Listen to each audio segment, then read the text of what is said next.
What's up, guys? It's Wolf and Luke, and Luke said he had some blood-curdling news about the Taken King that he wanted to talk with me about. I haven't heard it. Yeah, I was gonna say, gee, that's a good reason. Let's just wait for Destiny 2. Or you know what? No, no, no, no. I take that back. Wait for fucking the definitive version of Destiny 2 with all the DLC and fucking fixes that Destiny 1 have, so you don't waste all your fucking time playing Destiny like my dumbass did. You can go ahead. That's about the fucking gist of what I want to say about that part. That is. That's fucking hilarious. So they actually did basically come, like it boils down to the fact that they came out and said, thank you dumb fucks for paying us to beta test our product. That's fucking wonderful.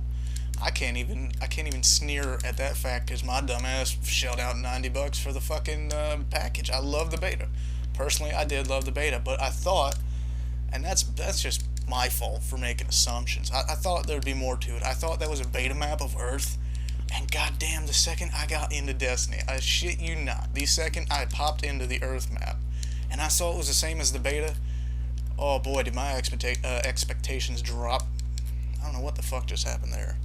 I was so disappointed when I found out that it's just... I just thought it would be more open, more fun, there'd be more things to do, as you kind of expect from betas, that they don't give you the full what the game will measure up to in the future when it's released. But going back and thinking on it, you could go play the Destiny beta and that you would get everything you would get from playing the full fucking game of Destiny, basically, except you wouldn't grind for exotics and all that. But yeah, at this point, download the demo, you got Destiny. Just less grinding for you. Basically, at this point. Yeah. Well, I have some mighty bad news for you, my friend. So I didn't start your recording. I've got mine, but not yours. Well, yeah, it's just all this shit, like all these small little minute changes, I'm okay with, but really they should have been in the base game. What else was I gonna say? Oh, one more thing. You no longer have to wear a specific class item to level up different sub-factions like Dead Orbit or New Monarchy.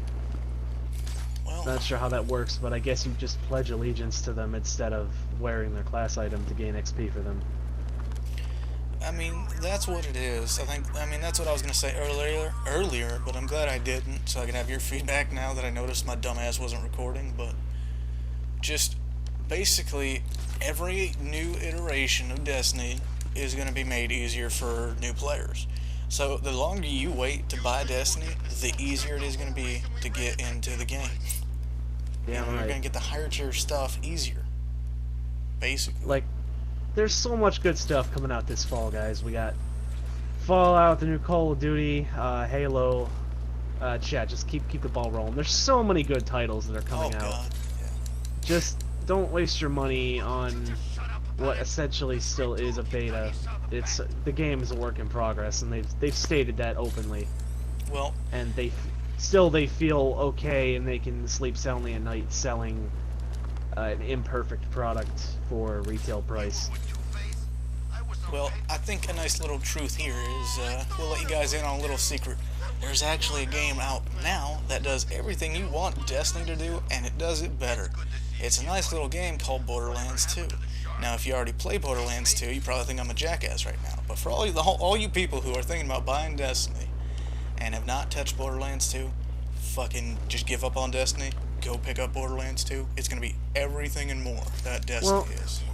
I don't want to tell people to give up on Destiny, because eventually they will get it right. It is Bungie, they will get it right eventually, but it's just not now, and it might not even be a year from now or 2 years from now. It really depends on when they can solidify their formula. Because what they're trying to do with these expansions is, like, they made a new IP, right? And this new IP is massive and bloated. It had the biggest marketing campaign of any game in history, as far as I know. But the problem is, they got so much, I mean, with the beta and now the demo and full game and the 2 expansions and the Taken King on the way, they have so much consumer input, and Normally, a game franchise would try to implement changes to the formula to try to make it more pleasant for people to play and enjoy. They would try to implement these changes over several games, or at least if their game's more reliant on DLC, maybe, you know, one big change per big DLC. Destiny is really trying to not outdo itself, but it really is. I can't think of another word to describe it. It's trying to do so much with the limited amount of time that it has been on the market. It's trying to make itself perfect, and in that rush to get everything right, they're making more blunders than they're fixing. It never really boiled down to being Bungie's fault, though. I mean, it's Activision. They wanted to rush the game out, and I believe they cut so much shit from the game. Because if you look at the old Vidocs or Vidocs, however you want to pronounce it, back in the day, I think before Destiny had a solid publisher, that game looked amazing. You know, it looked so much more. I don't want to say player friendly, but something along those lines. And now I think they're just trying to find a way to get Destiny back into good graces. But Oh god, I just remembered another big thing you'll probably shat bricks. And yeah, I'll share my source with you once we're done recording. You can correct me if I'm wrong, you know, in the editing portion of this. But from what I recall from the source, it was also stated that a white or a green weapon from this new Taken King expansion will be guaranteed better than any legendary weapon that you currently have right now. Oh. Maybe even some exotics, in terms of damage and stats. are you fucking serious? I believe that's correct. I could be wrong. Again, you can correct me in the editing process. If I am wrong, just put like a dunce hat over a picture of me. I don't know. Figure something out. But that's the impression that I got from the source that that I had access to, and that's a rough quote of what that source had said. Wow, Which his sources was Bungie, obviously, their own press conferences and different social media posts. I'm trying to contain myself. Which I guess, from a development standpoint, it would make sense if Taken King was its own game in the Destiny franchise, but it's not.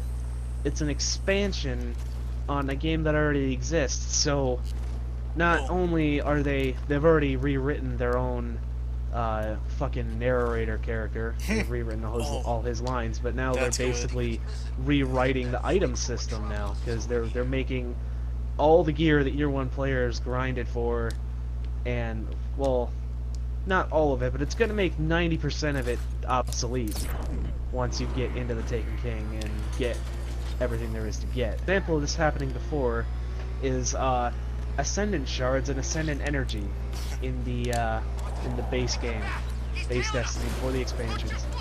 That was meant to be, you know, the tier, depending on what game you're playing, you know, the tier 3 or the tier 4 material, like ultra super rare, like you need that to upgrade your top shelf stuff.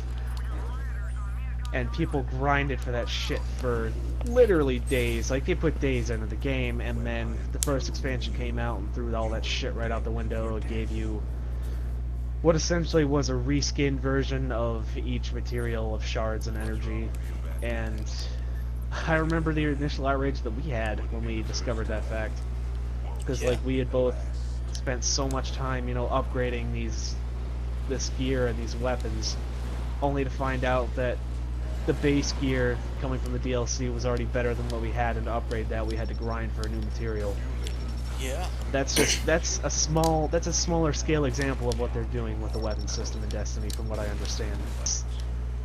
I can't hate the game because it's a solid shooter in every way, but it's just the way that they implement different RPG and RNG tactics to, and like, I don't have a problem with RPGs mixing with FPSs, but it needs to be done a certain way for it to work. A great example would be the Far Cry games. Or Borderlands. Borderlands is an even better example. And I think, and like we were saying, the main point of this is that they're still trying to establish their formula, but they're doing it way faster than they should be. Like, they should be implementing the shit on a much smaller scale, but they're not. They're just... And the sad part is it's going to mean a lesser quality product for the consumer, and it's going to mean that we're going to have to wait longer for the Destiny that we were promised back in 2012. And it's, what, 2015? God, yeah. And, like, I hate to bash on a game, but, like, when a game deserves it, it needs to be said, and people don't seem to want to talk about it. Like, they'll just shove it under the rug and say, oh, the next expansion will make it better. Well, what if it doesn't? You really have to consider, like, what you value more, your loyalty to this new IP, which granted it is a very cool IP in terms of its lore, or loyalty to your wallet and loyalty to the gaming community as a whole. Like, it's a conflict that I think any FPS player needs to really consider for themselves. Again, okay, so another big change they're implementing into the base game, the 2 expansions into Taken King, is that with the reskin of Dinklebot as Troy Baker, they're now implementing a mode where you can pretty much access the Grimoire in the field. There's going to be a button you can hold or press that will have the Dinklebot scan as like a fallen enemy object, like an arena or, you know, what have you, and if there is a card in the Grimoire about it, it will pull that card up and the ghost will read it to you or put it up on screen. Which that is a welcome addition. That should have been in the game from day one, from the beta actually. Because I was just gonna cut it like, lore, what fucking lore? You gotta go on a goddamn computer and read endless cards to get your lore, but now they're changing that was another thing. I can't believe I almost forgot about that, because that's huge. I mean, especially for year 2 players that have never played. I mean, again, I would highly encourage you waiting, but if you're going to play it, that feature is going to be immensely helpful, because year 1 players, we didn't know what the fuck was going on. We had to play through like a whole planet's worth of levels and then go on the computer after the play session and actually find out what we were supposed to be doing and what everything meant. Yeah. Like, it's like Battle of the Twilight Gap and just all the different fallen factions, and just, I mean, those are like broad examples, but it's just so much lore, and it really is a rich universe, but for the year 1, they really made it almost inaccessible to the player. You need the Batmobile to go in there, bub. God damn it. Yeah, well, I guess that was our little rant on the Taken King / Destiny. Yeah, I hope you guys enjoy. If you agree, drop a like. If not, drop a comment. I'd love to hear any counter arguments. Just keep it civil, please. Yeah. That's all I could ask. It's the internet. You have the right to share your opinions, but just keep it civil. I think that's all we look for. Civil debate. Definitely good to hear the other side of things, I'd say. But yeah, definitely thank you guys for watching, and we'll see you on the next whatever the fuck we decide to do.